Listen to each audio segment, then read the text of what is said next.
Welcome to Magdala and to our new and latest series on the 12 Apostles here at the Sea of Galilee in Magdala, an ancient fishing port town where fish was processed and went on to be exported to Rome through Caesarea Maritima, a town therefore of great interest for fishermen.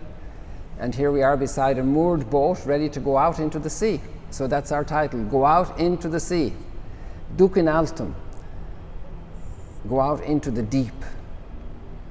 And the deep of different characters, different people, 12 guys among the very first whom Jesus met, who met Jesus, who got involved with him. So different personalities. I'm very happy to be doing this presentation. I was asked to do that here at Magdala for you because I love the 12 apostles, and for me in a way they're the best proof of Jesus' divinity. How could these guys that have such different backgrounds be so transformed, characters who were so difficult, and be so transformed and reach such a level of victory, of love in their hearts, of self-giving, of dedication? For me, it's the resurrection is obviously the great mystery of our faith, but the transformation of our lives for us and for our salvation. Jesus came on earth. The Word was made incarnate. So this is about more than the 12 apostles as individuals. It's also about, and really primarily about, God's transforming power and His project with us.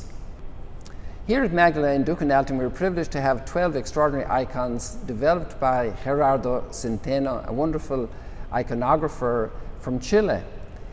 And he has given us a very wonderful rendering of these 12 apostles in the great tradition of icons. And we'll get into that a little bit better. Not everybody is familiar with icons, and we should get into that a little bit more.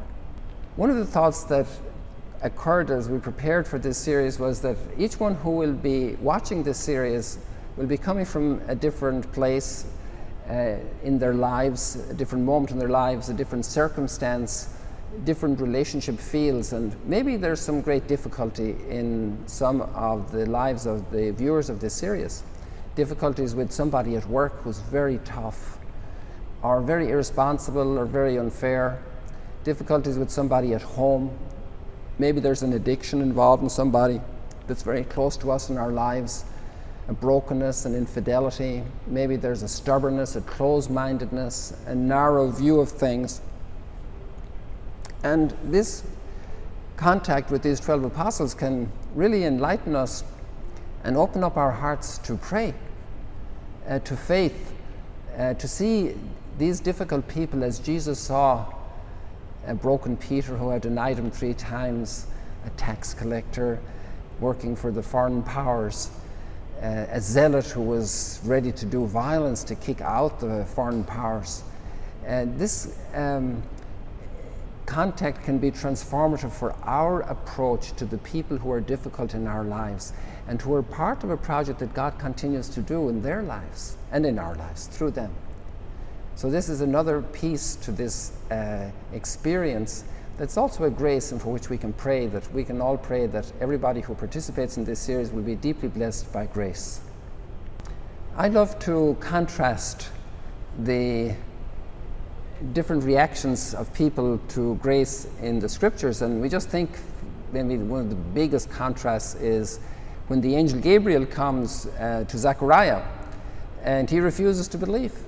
He's so rational, he's so critical, he's demanding signs, he's demanding explanations. How is it possible? It can't happen. He can't be the father of a child. His wife is too old. It's impossible. And he's struck dumb. And Mary, on the other hand, so open soul, so trusting, so full of faith, so unconditionally ready to serve. Or we go to Calvary, and there we find the women, and the men are nowhere to be seen. And one of them, Mary Magdalene, is the first one at the tomb, and the apostles are not around. Okay, we can excuse them that they could be the next target from the authorities to be wiped out, to finish off this movement that's so troublesome for the status quo. And so they have reasons not to be there, but to see these women being there And this also highlights the challenging path that many of us men make and the long time we need to, we're slow cookers. We take a long time, but all these 12, they get transformed. And this is amazing. I'd like to read the names of the 12 apostles because that's what we have, and God calls us by name, and that's what Jesus did. He looked into their eyes and he called them by name.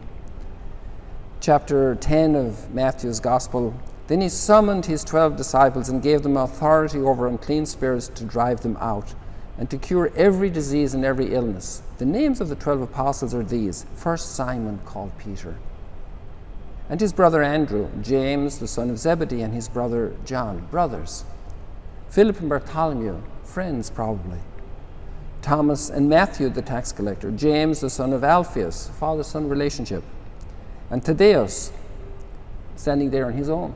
We don't see another relationship. Simon the Cananean, and Judas Iscariot, who betrayed him, a very broken man. This is amazing. We're in for a good ride with these 12 apostles.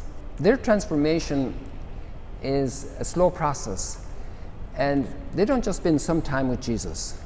And he's the key to all this transformation. They spend all their time with Jesus. They leave everything and follow him. This is what the 12 apostles are before they're sent out.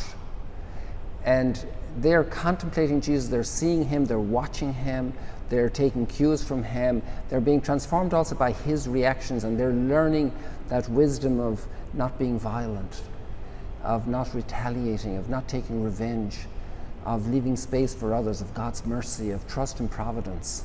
They're being transformed by this regular, solid, constant contact with Jesus. So as we go forward, I also discovered not just 12 individual apostles, but the 12. And that'll be the subject of the second part of our introduction. And then we were going to start with the apostle Bartholomew. Maybe you know very little about him. We know a lot about Peter, about John, about Matthew. What do we know about Bartholomew? He's lost in the crowd, no major action, so he's worth a good look at. Look forward to seeing you with us in the series as we go on.